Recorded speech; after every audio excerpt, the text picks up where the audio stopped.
bendito, louvado seja, bendito, louvado seja o Santíssimo Sacramento, o Santíssimo Sacramento. Os anjos, todos os anjos, todos os anjos, louvem a Deus para sempre, amém. Louvem a Deus para sempre, amém. Boa noite. Para você que está do outro lado, participando da Eucaristia, hoje é dia 25 de 5 de 2020. As intenções de hoje pedimos pelo dom da vida de Dona Elvira, ali da comunidade do Natal do Senhor, que hoje completa 89 anos. Dona Elvira, o nosso abraço, o nosso carinho, a nossa oração e muita saúde e muita paz. Gelma Pimentel pede por todos os profissionais de saúde, pelos nossos governantes, para que Deus dê sabedoria e discernimento.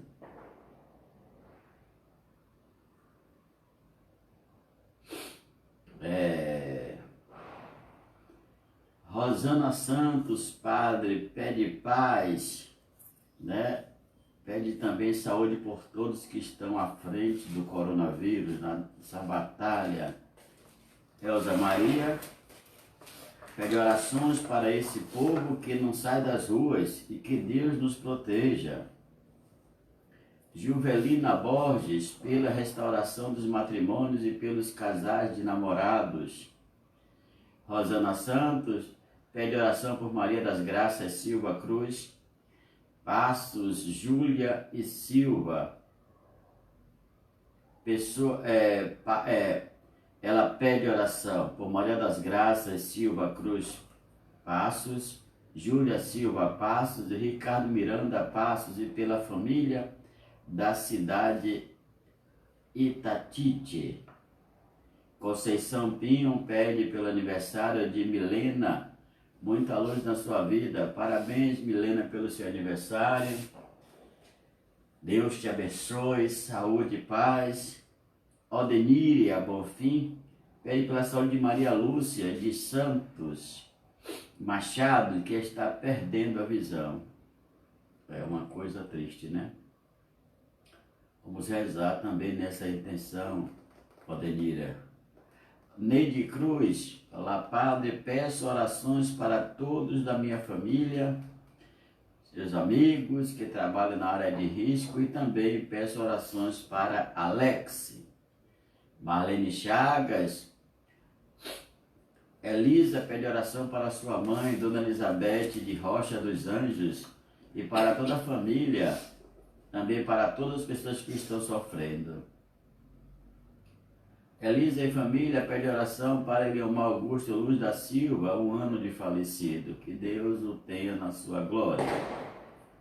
Zilene Chagas Lopes pede oração pelos profissionais da área de saúde, para que o Senhor os defenda do castigo deste vírus, por todas as famílias, pelas autoridades, para que tenham discernimento em suas decisões. Agradece a Deus por ter permitido que o seu cunhado vencesse a Covid após tantos dias de UTI. Graças a Deus, Helene. Deus é poderoso, Deus é forte.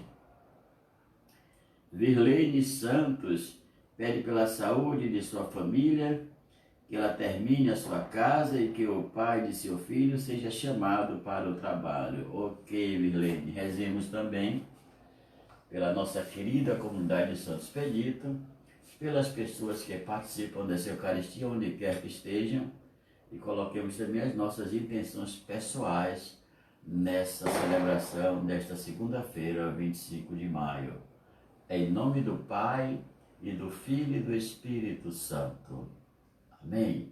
Que que a graça de nosso Senhor Jesus Cristo, o amor do Pai e a comunhão do Espírito Santo estejam convosco. Bendito seja Deus que nos reuniu no amor de Cristo. Irmãos e irmãs, reconheçamos as nossas culpas e peçamos a Deus o perdão pelos nossos pecados. Confesso a Deus Todo-Poderoso e a vós, irmãos e irmãs, que pequei muitas vezes, por pensamentos e palavras, atos e omissões, por minha culpa, minha tão grande culpa. E peço à Virgem Maria, aos anjos e santos, e a vós, irmãos e irmãs, que rogueis por mim a Deus nosso Senhor. Deus Todo-Poderoso, tenha compaixão de nós, perdoe os nossos pecados e nos conduz à vida eterna. Amém. Oremos. Nós vos pedimos, ó Deus, que venha a nós a força do Espírito Santo, para que realizemos fielmente a vossa vontade e a manifestemos por uma vida santa. Por nosso Senhor Jesus Cristo, vosso Filho, na unidade do Espírito Santo. Amém. Leitura dos Atos dos Apóstolos. Enquanto Apolo estava em Corinto, Paulo atravessou as regiões montanhosas e chegou a Éfeso. Aí encontrou alguns discípulos e perguntou-lhes: Vós recebestes o Espírito Santo quando abraçastes a fé? Eles responderam: Nem sequer ouvimos dizer que existe o Espírito Santo. Então Paulo perguntou: Que batismo vós recebestes? Eles responderam: O batismo de João. Paulo disse-lhes: João administrava um batismo de conversão, dizendo ao povo que acreditasse naquele que viria depois dele, isto é, em Jesus. Tendo ouvido isso, eles foram batizados no nome do Senhor Jesus. Paulo impôs-lhe as mãos e sobre eles desceu o Espírito Santo. Começaram então a falar em línguas e a profetizar. Ao todo eram uns 12 homens.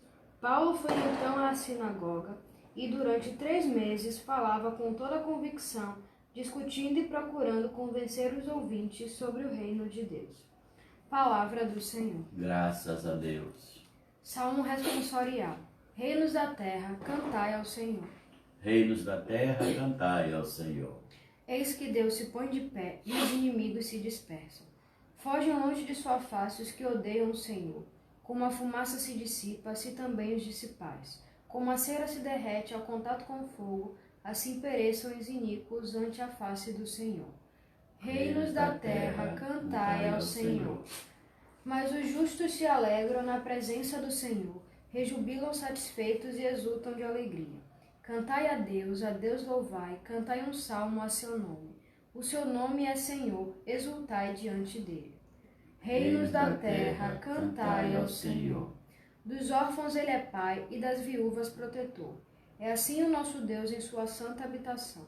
É o Senhor quem dá abrigo, dá um lar aos deserdados, quem liberta os prisioneiros e os sacia com fartura. Reinos da terra, cantai ao Senhor.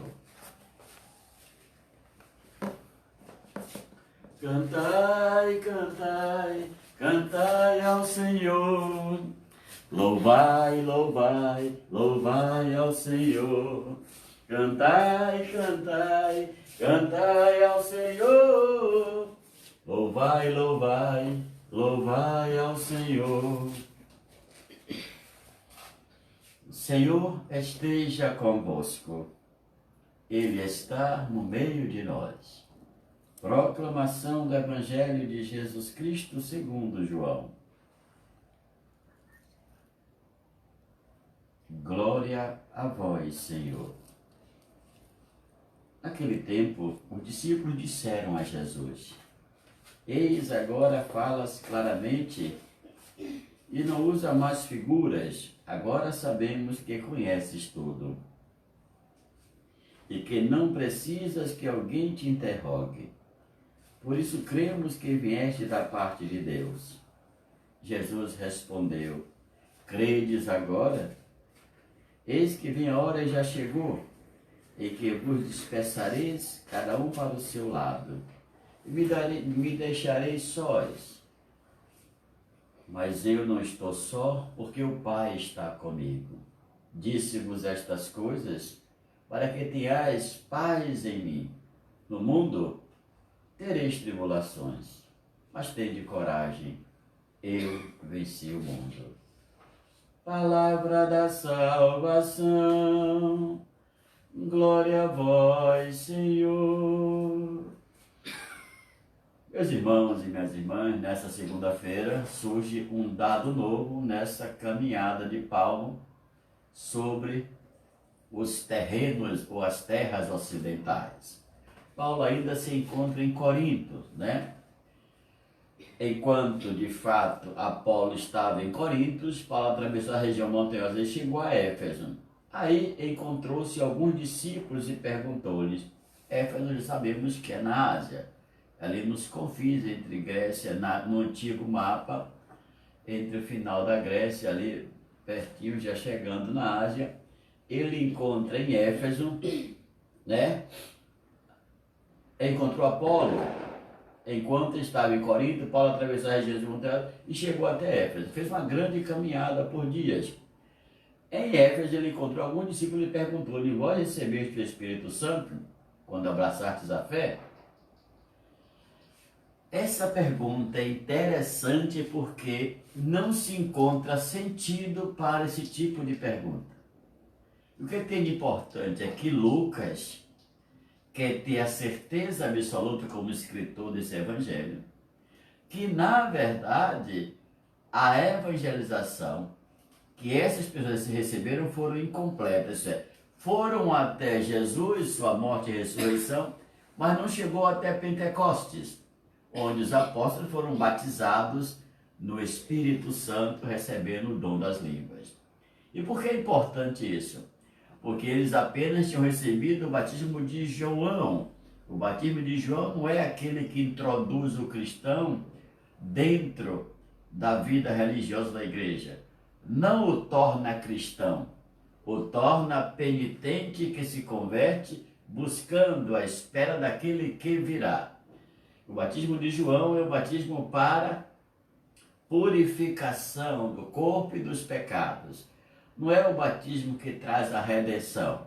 Portanto, essa pergunta vem colocada como uma figura provocatória para despertar na comunidade, do tempo de Lucas e de Paulo, que é importante ser batizado no nome de Jesus. É bom lembrar que aqui essa fórmula é mais antiga, né?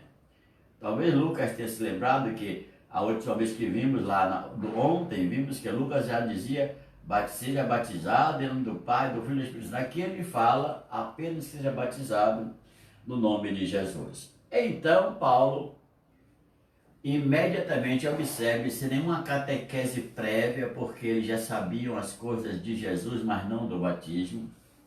Paulo, né, ao interrogar essas pessoas, tem a seguinte resposta: olha, nem sequer ouvimos dizer que existe o Espírito Santo. É um pouquinho exagero de Lucas, que essa é a catequese que chegou até na Ásia, né? Não sabemos por quem. Certamente o catequista que fez essas lições catequistas deve ter falado que Jesus agia com o Espírito Santo. Talvez ele não conhecesse o Espírito Santo como terceira pessoa da Trindade que veio como doação de Jesus pós-ressurreição. E aí se pode encontrar uma explicação lógica diante do fato. Então Paulo perguntou: que batismo então recebestes? E eles responderam: o batismo de João. Paulo disse-lhes: o batismo de João era para a conversão, pedindo que o povo acreditasse naquele que viria depois dele, isso é, Jesus.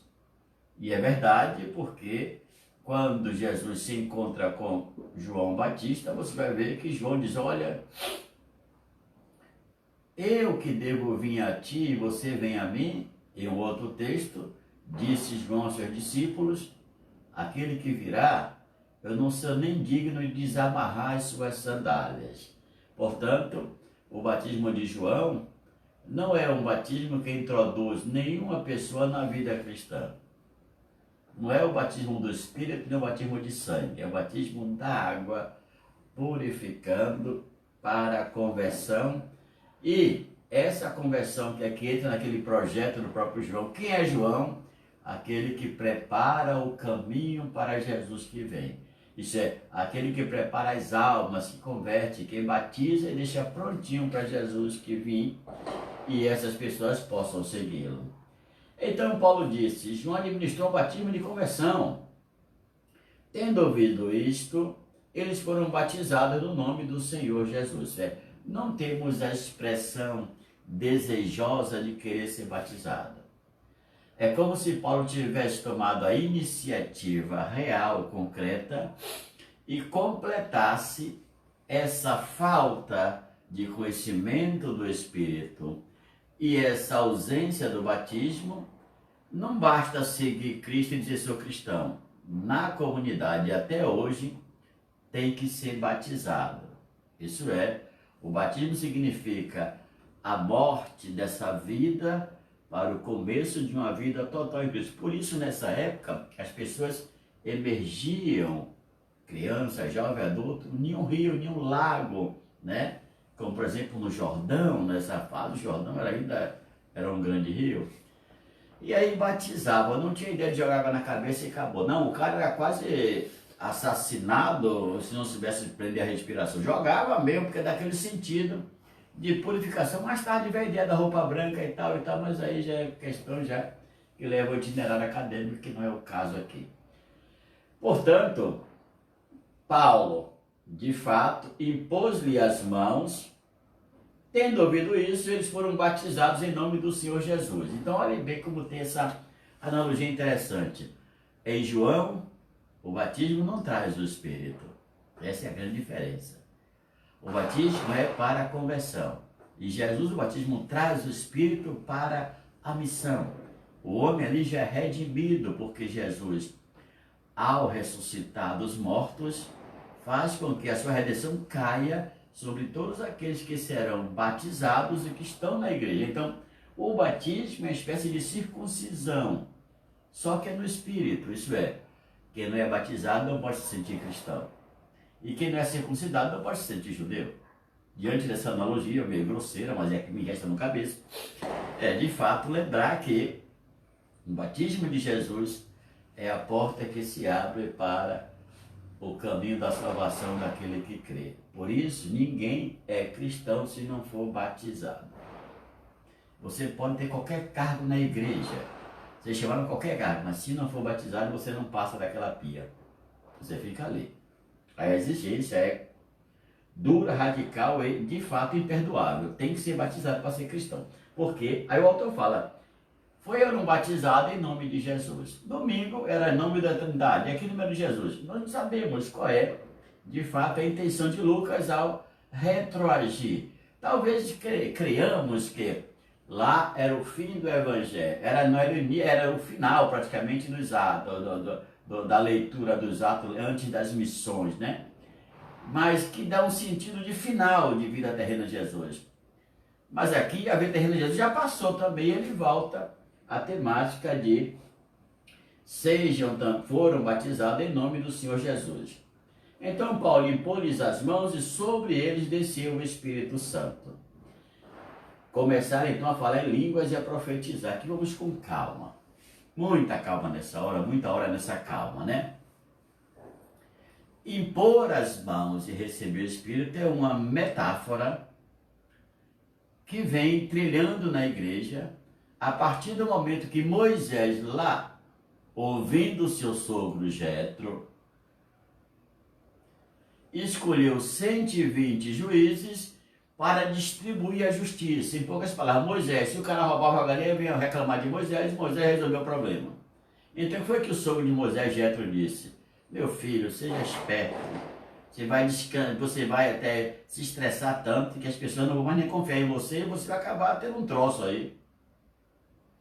E disse: escolha 120 homens, marcados de equidade, justiça, de seriedade, né, de responsabilidade, e para que eles possam lhe ajudar nas pequenas causas, e você fica só com aquelas coisas mais importantes, afinal está chegando a ficar velhinho, né? Então essa descentralização da justiça é manifestada com a imposição do Espírito, a imposição das mãos de Moisés sobre essas pessoas. E o que é que acontece? E o texto diz que Moisés repartiu do seu Espírito para essas pessoas. E aqui a interpretação pode ser binômica, isso é, Espírito que já estava em Moisés, ou Espírito próprio de Moisés pela sua consciência legislativa de justiça. Então não passa muita ideia de sobrenaturalidade. O que é que acontece aqui?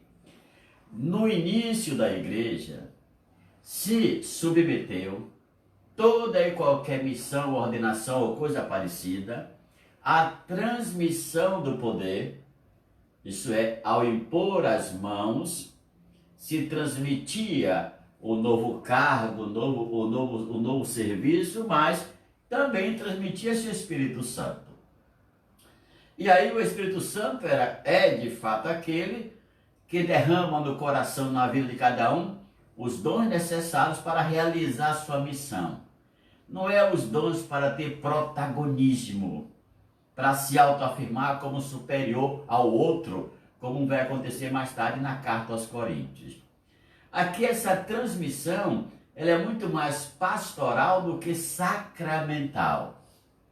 Então eles foram batizados, receberam o Espírito Santo e começaram então a falar em línguas e a profetizar. Aqui tem um grande problema, porque os meus amigos carismáticos, que eu amo muito, precisam entender certas coisas. Não se zanguem comigo, sabe que eu amo vocês.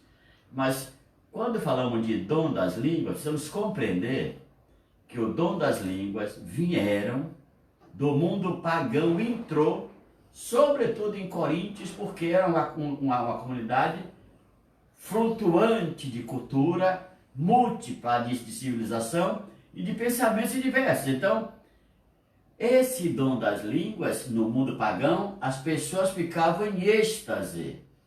Isso é, eram pessoas que ficavam profundamente estática, é um êxtase como se saísse daquele momento do mundo. E como viria isso? Por meio da música, por meio de palavras, por meio de atitudes que levavam, até por meio de chás e drogas, que levavam a pessoa ao êxtase, levavam a pessoa a sair daquele mundo, né?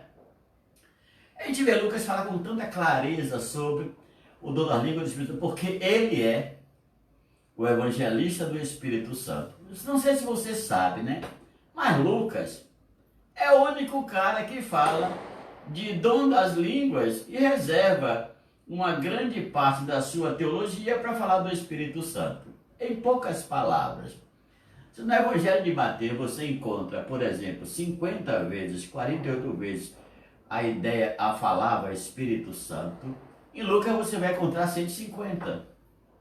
É o dobro, às vezes até o triplo em outros evangelhos.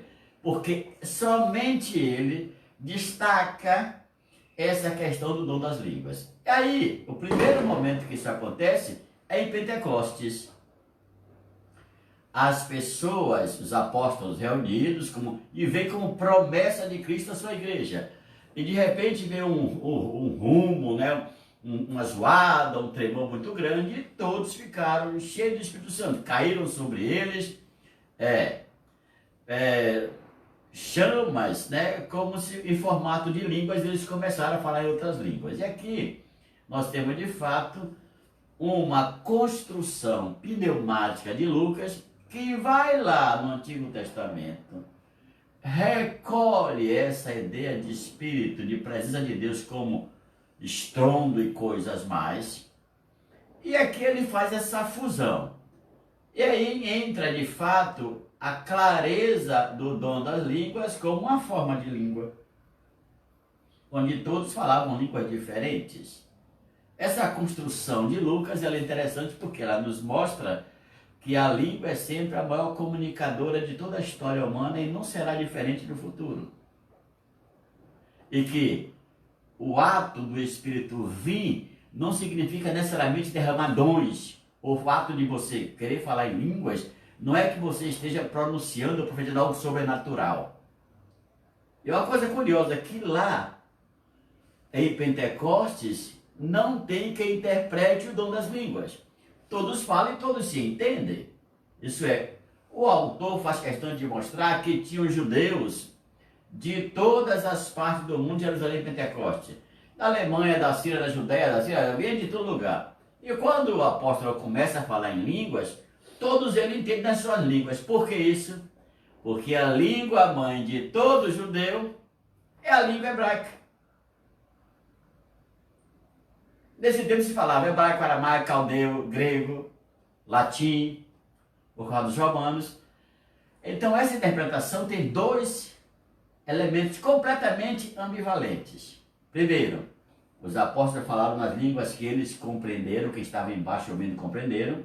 Segundo, os apóstolos falaram na língua mãe e todos compreenderam, porque todos eram judeus. Vamos ao texto aqui. Olha o que diz o texto. Impondo-lhe as mãos e sobre desse Espírito Santo começaram então a falar em línguas e a profetizar.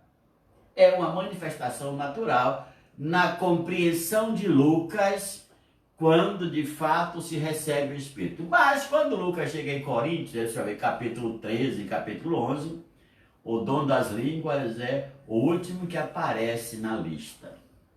Por quê? Um pouco mais amadurecida a compreensão desse dom, a igreja de Paulo chega à conclusão que o dom das línguas é um dom completamente necessário para a igreja, mas que acontece no meio de 1000 pessoas, uma pessoa, no meio de 1 milhão, uma pessoa, 2 pessoas têm. Isso é, essas pessoas escolhidas, elas são arrebatadas pelo Espírito e começam a profetizar coisas, mas ali, naquele lugar, para se concretizar o dom, deve ter uma pessoa para interpretar essa língua, despertada pelo mesmo Espírito, para que a comunidade entenda o que aquela pessoa está falando. Porque senão, o dom do Espírito das línguas, sem alguém que explique, faz passar a imagem de um Deus pedagogo. Pedagogo não, de um Deus de fato demagógico. De um Deus da tautologia. Isso é, ele fala e ninguém entende. De um Deus que fala em uma linguagem que ninguém entende. Então, que mensagem é essa que eu não consigo entender se não está falando na minha língua? Por isso, tem que ter, de fato, essa pessoa que o Espírito desperta naquela comunidade para interpretar. Além disso, tem que existir a coerência entre o Espírito que fala e aquele que interpreta. Mediante essas duas condições, quando uma coisa não tem coerência, pode se tratar de uma fraude espiritual. Alguém pode dizer uma coisa que não está dizendo, e aí a mensagem que é passada é completamente diferente. Vou dar um exemplo aqui de um certo grupo de oração, que eu não posso dizer o nome por questão ética, que o fulano lá recebeu o Espírito Santo, o dom da língua, começou a falar, e alguém disse, ele está falando em basco, é isso, isso, isso. Só que atrás, sentado, tinha um padre que era espanhol, que vinha da região basca da Espanha. Ele disse, isso não é basco não, eu nasci lá. O que é isso? Fraude espiritual. Mas o mundo moderno, sedento de sobrenaturalidade, escravo de querer a sobrenaturalidade a qualquer custo, a qualquer força, criou um pseudo-dom das línguas. E o que é isso? Você está na oração, daqui a pouco o que conduz a oração diz, vamos rezar em línguas. O que é isso que ninguém sabe? Me interprete aqui. Deus não é um demagogo, um inconsciente ou intolerante. Deus é paz, amor, serenidade. Deus é, de fato, plenitude. Então, um Deus que se comunicou totalmente em Jesus não pode se negar de comunicar a verdade no Espírito. Seria contraditório. E isso não é de Deus. Né? Contraditório não é de Deus. É sempre dos homens. Porque o dom das línguas, onde a pessoa é arrebatado, nesse, entre aspas, dom das línguas moderno, muito comum nos movimentos pentecostais, o cara se auto-afirma e começa a rezar em línguas. Não se interpreta e depois não tem um arrebatamento. Esse que é o mais importante. O arrebatamento é a consciência, a certeza da presença de Deus ali. Mas como é confortável. Deixa você na sua cadeira acolchoada, no seu divã, como uma psicologia terapêutica religiosa e que rende muitos frutos econômicos e que as pessoas fazem de fato esse tipo de coisa. Sobre quem está conduzindo esse tipo de pode ser sobrenatural, as pessoas ficam encantadas, mas lá no fundo é uma profunda ignorância, porque não vai pesquisar de onde veio. E do outro lado é o aproveitador, que tira proveito de algo que está errado, mas parece certo, e leva as pessoas a crer que aquilo ali é um ato de sobrenaturalidade. Ninguém pega Deus no grito. Deus não está surdo. Observe como Jesus fez. Até o cego, que não pediu nada a ele, foi lá e curou o cego. E quando Pedro disse, Senhor, esse homem nasceu, deixa ele assim. Não. Ele vai ficar melhor porque enquanto estou no mundo, eu sou a luz do mundo. Às vezes é interessante como certas coisas na igreja que são assim profundamente confusas ou sem explicação, se passa como uma verdade absoluta. E convence as pessoas que aquilo é uma verdade absoluta. Então o que é que falta? Discernimento. Pesquisa histórico-crítica. Que falta? Espiritualidade sem ausência da verdade. O fato que rende dinheiro não significa que a verdade está ali. Para começar, nem de dinheiro Jesus gostava. Quando interrogaram a ele a quem deveria pagar imposto, ele disse, rapaz, tem um centavo para me emprestar, eu não deu dinheiro aqui, não me deu presente.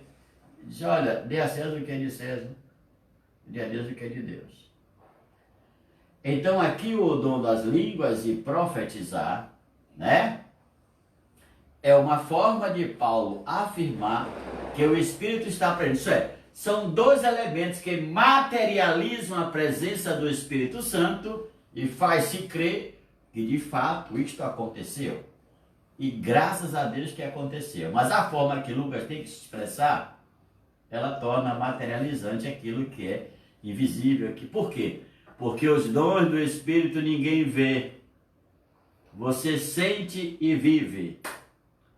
Ninguém pega e bota no saco e leva para casa. Ele passa a ser parte da sua vida. Portanto, e Paulo vai dizer a todos, ao todo eram uns 12 homens. Aqui entra o número simbólico, né?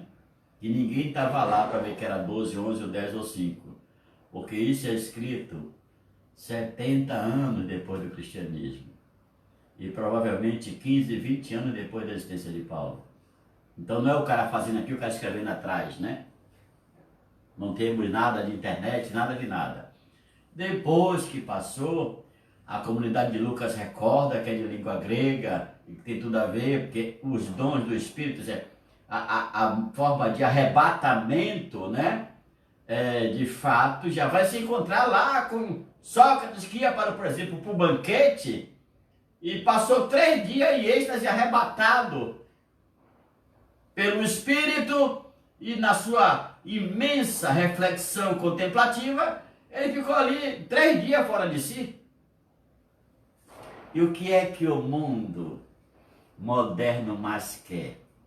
Fuga da realidade, atrás de uma sobrenaturalidade que passa sobretudo pelos cultos religiosos, onde vai se perdendo a racionalidade e vai se perdendo a verdadeira espiritualidade e vai se criando o espiritualismo esotérico, estéril, que vai esvaziando o arcabouço da fé pouco a pouco. porque as pessoas imaginam que ficar alegre na oração, sentir feliz na oração é aquilo que conta. Engano. Perceba bem que oração, felicidade interior, ela é constante, é eterna. E para conseguir isso, eu tenho que mergulhar de fato no mistério da Páscoa de Cristo, na sua vida e ressurreição, né? Na sua morte e ressurreição. Não apenas se apegar ao fio disso tudo, que é o dom do Espírito, para me segurar ali. Aquilo é um fileto que pode se quebrar a qualquer momento. Mas tem que abraçar o pleno, o total. E o coração disso tudo é a Páscoa de Cristo. Daí que jorra o Espírito. Não apenas se contentar com migalhas. Nós não somos os esmolés de Deus. Nós somos os herdeiros de todo esse patrimônio de graça e revelação que nos foi concedido em Jesus Cristo nosso Senhor. Então, de Deus, você está me ouvindo? Queira tudo, não perca nada, seja guloso. Não se preocupe em querer tudo do mundo, mas queira tudo que você pode ter de Deus. Porque só Deus é tudo. E então, minha gente, Paulo ficou ali. Então, ficou na sinagoga, né, naquela região da Ásia, e pregou durante 3 meses. Era o forte de Paulo, né? Missão e pregação. 3 meses ele falou ali na sinagoga e aparentemente o texto não apresenta conflito. Mas a sinagoga é sempre judaica, não tem sinagoga cristã. É sempre judaica. Veremos se essa semana aparece qualquer conflito nessa região. Mas o autor se limita a engrandecer Paulo, que batizou, transmitiu o Espírito e agora está na sinagoga, sem nenhuma oposição aparente, né? Pregando o Evangelho e discutindo, né? Com convicção e procurando convencer os ouvintes sobre o reino de Deus. Por que discutia? Porque os ouvintes eram judeus. E essa coisa vai pipocar a qualquer momento. Porque os judeus, quando falavam de Messias, até que ele aceitava. Mas o Messias, segundo Paulo, não dava para digerir. Era muito pobre, muito frágil genealogicamente.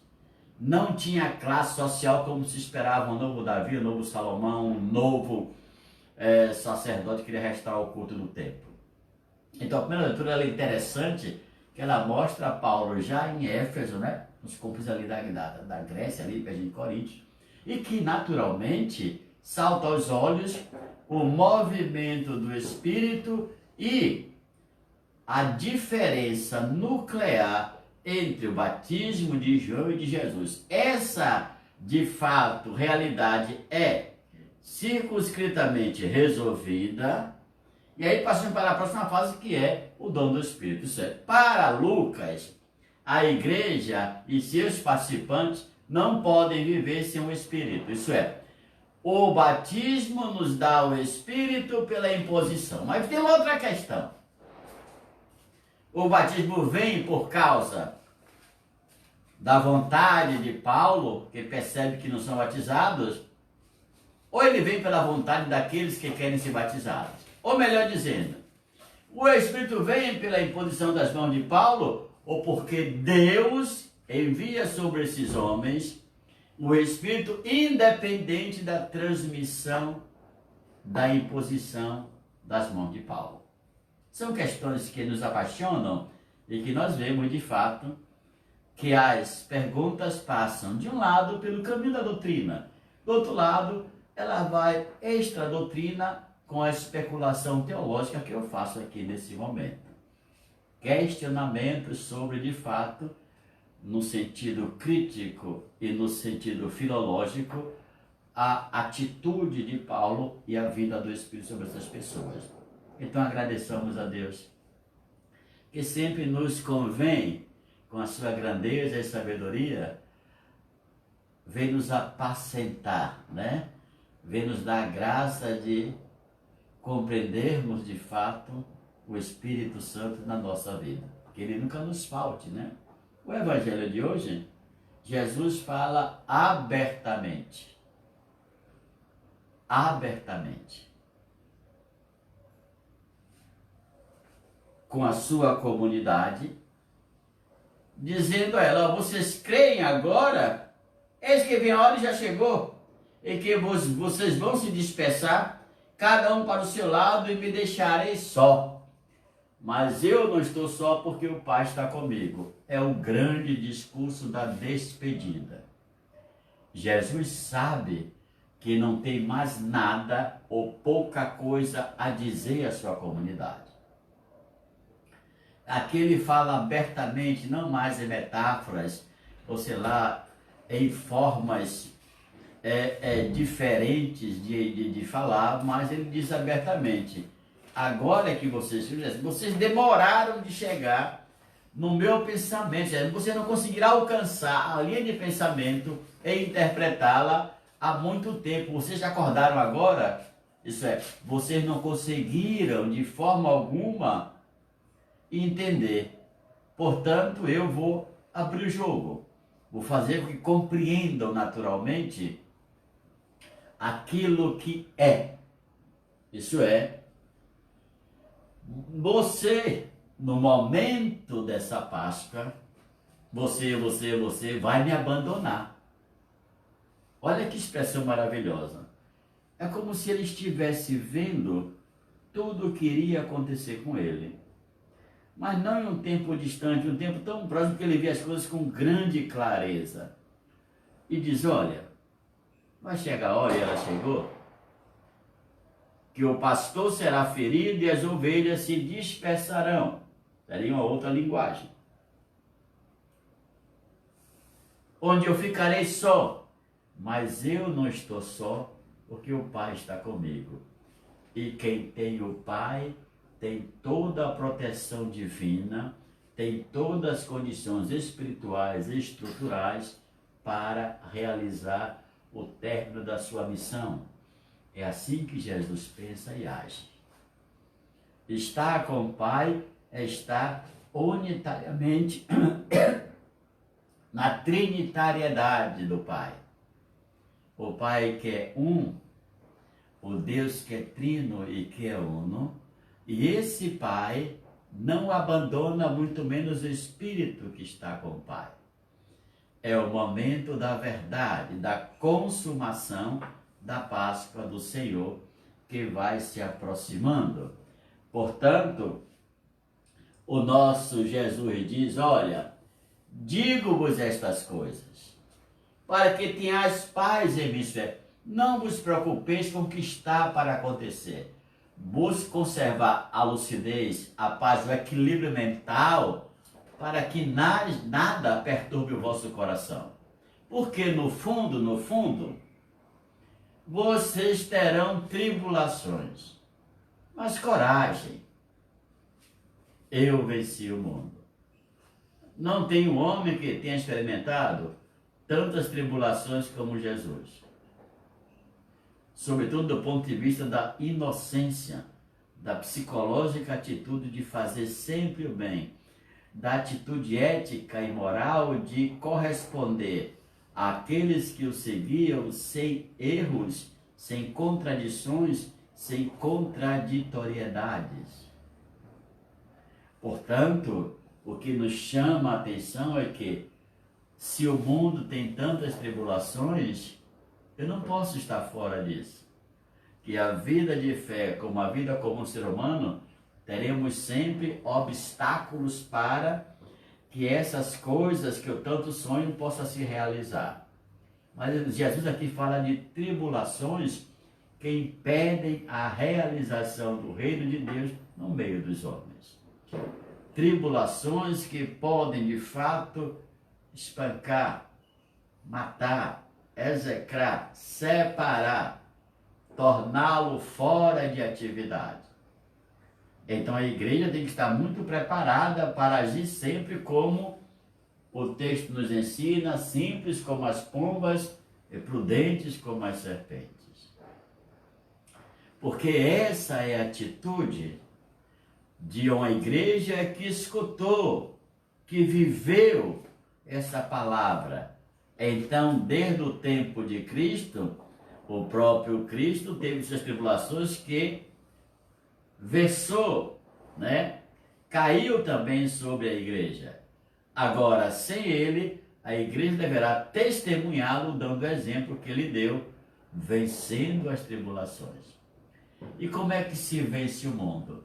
O cristão só vence o mundo por meio da sua fé, da sua entrega, da sua dedicação ao projeto de Deus. Cristão não vence o mundo com a espada, como foi pensado na Idade Média, do século XV ao século XV, VI. O cristão não vence o mundo pela verbologia da sua singular linguagem. O cristão não vence o mundo com a força ou com a política, né? Sobretudo aquela da diplomacia, absolutamente. Todas essas coisas só tem um caminho: ou está em comunhão com esse amor pleno de Cristo e com essa fé que morre pela causa, ou essas coisas poderão, de maneira ética, moral e religiosa, contribuir concretamente ou abstratamente para que as tribulações sejam vencidas. Mas a igreja só pode vencer o mundo com a sua fé. Se não tiver fé suficiente, será derrotada pelo mundo, será destruída pelo mundo. Por isso a tentação às vezes é grande de se pegar em arma, como foi nos anos 80 com a teoria da libertação. É grande de querer desconfigurar, de querer de fato desencorajar. É grande no que a gente querer de desconstruir para construir uma coisa nova que não vai no caminho dos anseios do Evangelho. Então a igreja tem o seu caminho traçado. Por experiência de mais de 2.000 anos, ela sabe que ela é uma vitoriosa, uma vencedora, mas também que não pode dormir, que não pode vacilar. Tem que estar sempre atenta, porque os perigos do mundo, as tribulações são renovadas, são mais sofisticadas, cada vez mais tecnologizadas. Então, tribulações, ela se torna um conteúdo de grande alteridade no mundo que vivemos, como prova da nossa fé. E Deus nos ajude. Quero olhar para você e dizer: não tenha medo. Nós venceremos o mundo com a nossa fé. Jesus fez a sua parte. Agora é a nossa vez. E Deus nos deu o seu espírito de verdade, de justiça e de compreensão. E que nos ajude nessa construção de uma sociedade mais justa, mais empática, mais radicada nos princípios da vida do próprio Cristo, que de Deus recebeu essa revelação, e que o Espírito nos conceda a graça de colocar à disposição dos homens a sua bondade, os seus dons, a sua magnitude e a sua simplicidade. Ofereçamos a Deus, meus irmãos e irmãs, nesta segunda, o pão e o vinho, com o canto das ofertas.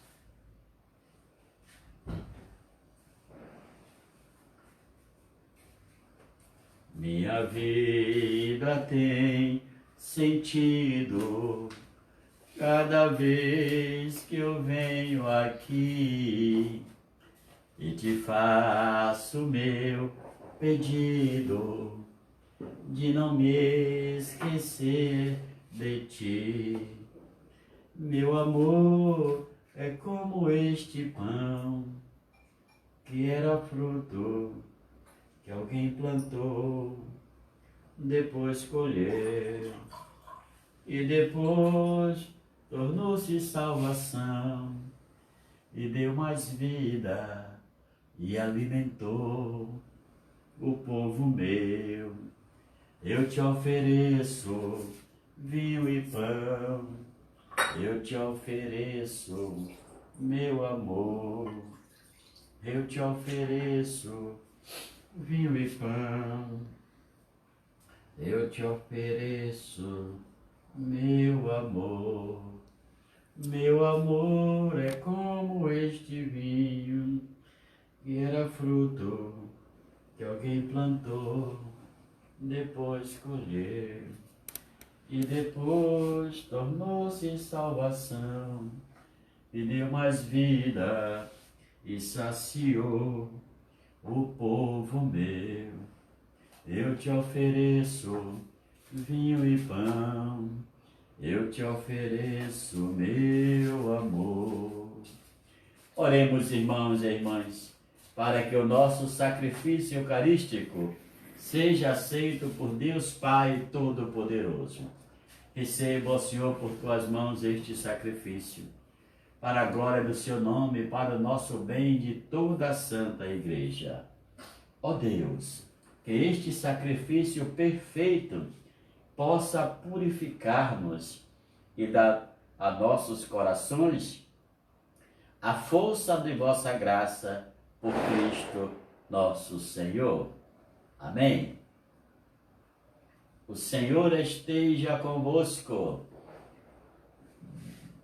Ele está no meio de nós. Corações ao alto. O nosso coração está em Deus. Demos graças ao Senhor e nosso Deus. É nosso dever e nossa salvação. Na verdade, é justo e necessário. É nosso dever e salvação dar-vos graça sempre em todo lugar, Senhor Pai Santo, Deus eterno e todo-poderoso por Cristo, Senhor nosso.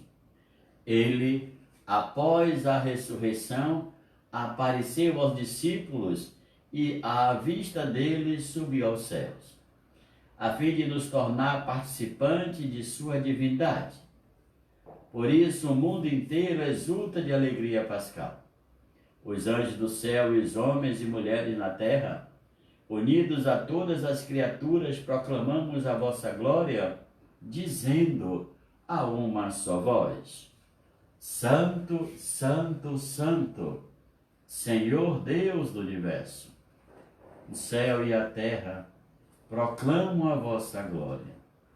Hosana nas alturas, bendito que vem em nome do Senhor. Hosana nas alturas. Na verdade, ó Pai, vós sois santo e fonte de toda a santidade. Santificai, pois, estas oferendas, derramando sobre elas o vosso Espírito, a fim de que se tornem para nós o corpo e o sangue de Jesus Cristo, vosso Filho e Senhor nosso. Santificai, Senhor, a nossa oferenda, estando para ser entregue e abraçando livremente a sua paixão. Jesus tomou o pão em suas mãos, deu graças e o partiu, e o deu a seus discípulos, dizendo: Tomai todos e comei, isto é o meu corpo, que será entregue por vós. Meu Senhor e meu Deus, eu creio, mas aumentai a minha fé.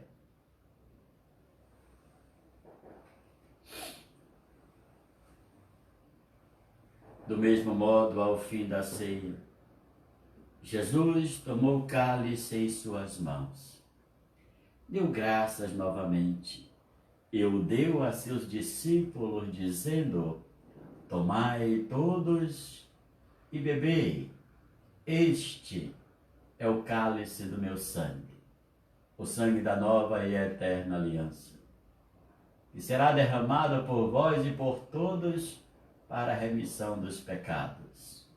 Fazei isto em memória de mim. Meu Senhor e meu Deus, eu creio, mas aumentai a minha fé. Eis o mistério da fé. Anunciamos, Senhor, a vossa morte e proclamamos a vossa ressurreição. Vinde, Senhor Jesus.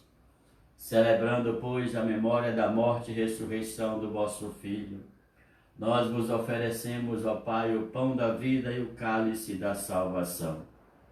E vos agradecemos porque nos tornaste dignos de estar aqui na vossa presença e vos servir. E nós vos suplicamos que, participando do corpo e sangue de Cristo, sejamos reunidos pelo Espírito Santo num só corpo. Fazei de nós um só corpo e um só Espírito. Lembrai-vos, ó Pai, da vossa Igreja, que se faz presente pelo mundo inteiro. Que ela cresça na caridade com o Papa Francisco, com o nosso Bispo Murilo e todos os ministros do vosso povo. Lembrai-vos também dos nossos irmãos que faleceram na esperança da vossa ressurreição. E de todos os que partiram desta vida, acolhei-os junto a vós na luz da vossa face. Lembrai-vos, ó Pai, dos vossos filhos.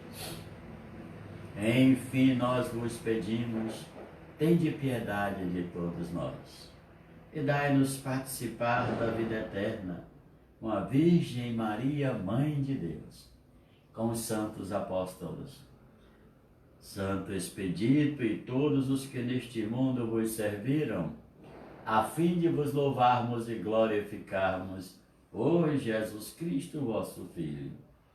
Concedei-nos o convívio dos eleitos. Por Cristo, com Cristo e em Cristo. A vós, Deus Pai Todo-Poderoso, na unidade do Espírito Santo, toda honra e toda glória, agora e para sempre. Amém. Com amor, alegria e confiança, rezemos a oração que o Senhor Jesus nos ensinou. Pai nosso que estás nos céus, santificado seja o vosso nome. Venha a nós o vosso reino. Seja feita a vossa vontade, assim na terra como no céu. O pão nosso de cada dia nos dai hoje. Perdoai as nossas ofensas, assim como nós perdoamos a quem nos tem ofendido, e não nos deixeis cair em tentação, mas livrai-nos do mal. Amém. Livrai-nos, Senhor, de todos os males e dai-nos hoje a vossa paz. Ajudados pela vossa misericórdia, sejamos sempre livres do pecado e protegidos de todos os perigos. Enquanto, vivendo a esperança, aguardamos a vinda do Cristo Salvador. Vosso é o reino, o poder e a glória para sempre. Senhor Jesus Cristo, dissestes aos vossos apóstolos: eu vos deixo a paz, eu vos dou a minha paz. Não olheis os nossos pecados, mas a fé que anima a vossa Igreja. Dai-lhe, segundo o vosso desejo, a paz e a unidade.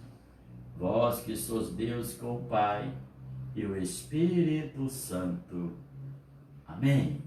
A paz do Senhor, a alegria do Senhor esteja convosco. Irmãos e irmãs, saudai-vos uns aos outros no Cristo Jesus nosso Senhor.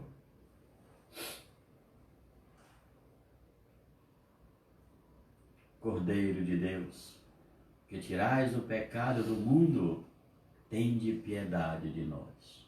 Cordeiro de Deus, que tirais o pecado do mundo, tende piedade de nós. Cordeiro de Deus, que tirais o pecado do mundo, dai-nos a paz. Felizes os convidados para a ceia do Senhor. Eis o Cordeiro de Deus, que tira todo e qualquer pecado do mundo. Senhor, eu não sou digno que entreis em minha morada, mas dizei uma só palavra e eu serei salvo. Que o corpo de Cristo nos guarde para a vida eterna. Amém.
Senhor, quando te vejo no sacramento da comunhão, sinto o céu se abrir e uma luz a me atingir, esfriando minha cabeça, esquentando meu coração.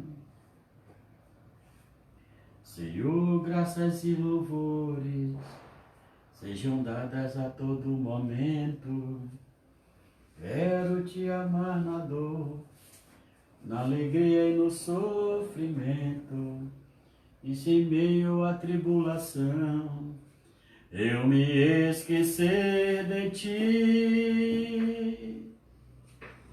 Ilumina minhas trevas com tua luz. Jesus, fonte de misericórdia que jorra no templo. Jesus, o Filho da Rainha. Jesus, rosto divino do homem. Jesus, rosto humano de Deus. Chego muitas vezes em tua casa, ó meu Senhor, triste e abatido, precisando de amor.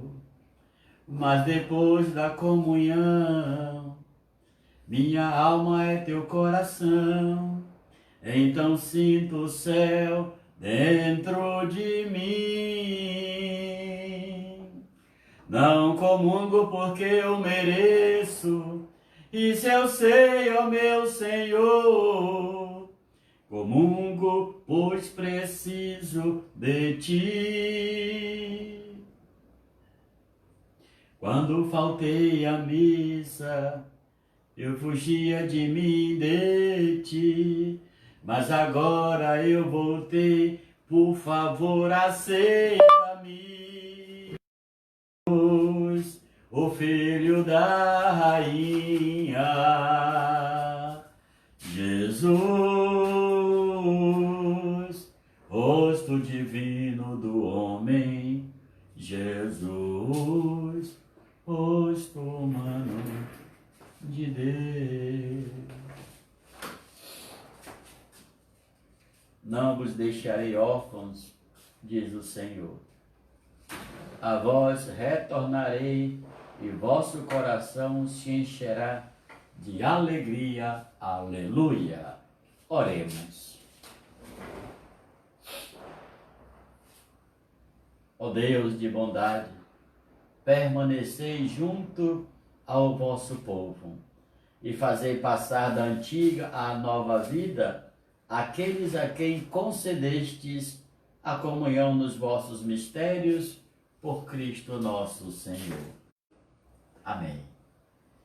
O Senhor esteja convosco, Ele está no meio de nós. E a bênção de Deus Pai Todo-Poderoso, por intercessão da Virgem Maria e auxiliadora de todos nós, abençoe-vos o Deus Todo-Poderoso, o Pai, o Filho e o Espírito Santo. Vamos em paz, porque o Senhor nos acompanha. Lembrando que a você que é devoto de Santo Expedito, não esqueça de ajudar a sua igreja. Heráclito está sempre à disposição para receber as nossas doações.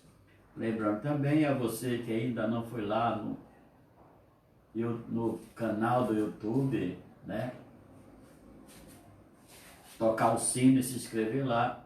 Nós precisamos da sua ajuda para termos no mínimo 1.000 assinaturas. E depois, né, quero lembrar também, a nossa campanha de alimentos, ela continua. E nós queremos agradecer a todos que nos ajudaram, mas ainda precisamos mais um pouquinho do seu amor, da sua generosidade, da sua grandiosa responsabilidade social. Nós contamos com você. Eu, Deus, e os corações que precisam, contamos com vocês. Vamos em paz, porque o Senhor nos acompanha. Uma ótima noite para todos.